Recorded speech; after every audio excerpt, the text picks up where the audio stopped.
Computer net کے ذریعے جو دنیا بھر میں جو مدرسۃ المدینہ قرآن پاک کی مفت تعلیم حاصل کر رہے ہیں، اس کے حوالے سے ایک مدنی بات آئی ہے، اور یہ ہے مدرسۃ المدینہ آن لائن جو اسلامی بہنوں کا ہے، مدرسۃ المدینہ on line for female Islamic sisters. ایک طالبہ جو ہماری اسلامی بہن ہے، ان کی والدہ کی طرف سے یہ آئی ہے ہمیں مدنی بہار، اور ان کا تعلق جرمنی سے ہے۔ لکھتے ہیں اس سے خلاصہ یہ ہے کہ ہم جرمنی کے شہر برلن میں رہتے ہیں، میری دو ہی بیٹیاں ہیں جو اسی شہر میں قرآن پاک کی تعلیم حاصل ان کو کرنی تھی، لیکن کوئی صحیح العقیدہ کا مطلب وہ مدرسے کا نظام نہیں تھا، لہٰذا ان کے پاس پڑھنا شروع کیا جن کا عقیدہ درست نہیں تھا۔ اب وہ مجبوری تھی، یہ کہہ رہے ہیں ہماری کہ ہمیں قرآن پڑھانا تھا، اور آہستہ آہستہ ان کے عقائد بگڑنے لگے، اور ہمیں اتنی عقائد سے واقفیت نہیں تھی،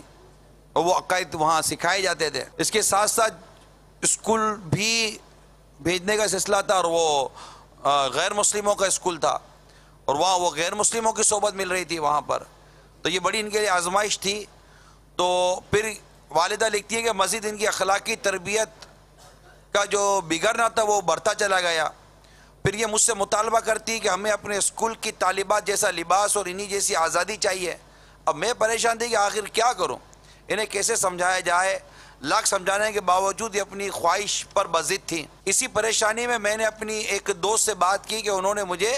مدرسۃ المدینہ آن لائن جو مدنی منیوں کا اسلامی بہنوں کا ہے اس کا پتہ بتایا،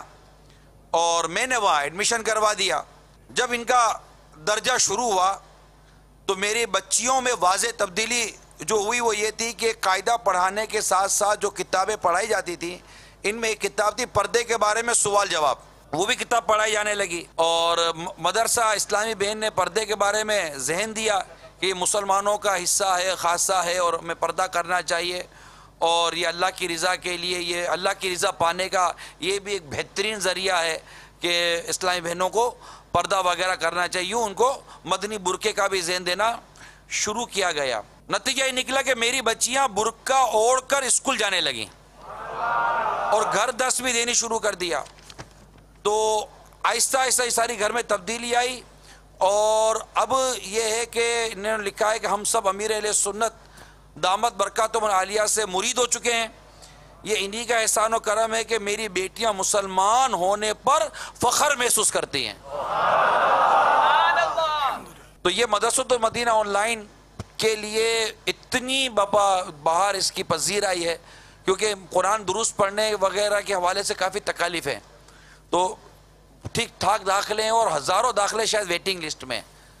تو یہ بھی کوشش کریں ہمارے اسلامی بھائی کہ 50,000 کی شاید ایک یہ مدرسۃ المدینہ آن لائن کی کیبن ہے، یہ دنیا میں اسپانسر بھی ہو رہے ہیں، اور ہمارے مجلس کے اسلامی بھائی نے یہ کوشش شروع کی ہے کہ یہ اپنے ہی یہاں مدرسۃ المدینہ آن لائن کی ترکیب بنائیں، اور وہاں بھی ان کو شروع کروایا جائے گا۔ بلکہ جن ممالک کے اندر مدرسۃ المدینہ بالغان کا ہمارا کمزور ہے، ہم نے وہاں بھی مشورہ کیا ہے کہ مدرسۃ المدینہ آن لائن کے قاری صاحب کے ذریعے آپ کو آپ ہی کے ملک کے اندر مدرسۃ المدینہ بالغان کا کورس کرواتے ہیں، آپ کو وہیں ہم قرآن پاک درست کروانے کی کوشش کرتے ہیں، آپ ٹیسٹ دے دیجئے، ہمارے قاری صاحب آپ کو پاس کر دیں، آپ مدرسۃ المدینہ بالغان پڑھانا شروع کر دیں۔ یہ کمپیوٹر کے ذریعے بہت سارے کام ہو رہے ہیں، یہ بھی دعوت اسلامی کا ایک اپنا انداز ہے کہ وہ نیٹ و کمپیوٹر جس کے ذریعے بہت تباہیاں پھیل رہی ہیں، الحمدللہ دعوت اسلامی اس کے ذریعے بھی حقوق و سنتوں کی خدمت انجام دے رہی ہے۔ تو اگر آپ اس طرح کیبن اسپانسر کرنا چاہتے ہیں نا، یہ جو بنی ہوئی ہوتی ہیں شیشے کی، کمپیوٹر بھی ہوتا ہے، کیبن ہوتی ہے، اسلامی بھائی ہوتے ہیں پڑھاتے ہیں، ان کے اجارے وغیرہ شامل ہوتے ہیں، تو انہوں نے کوئی ایوریج کے طور پر 50,000 روپیہ رکھا ہے کہ اگر آپ ایک کر دیں تو یہ الحمدللہ ہماری کیبن بن جاتی ہے۔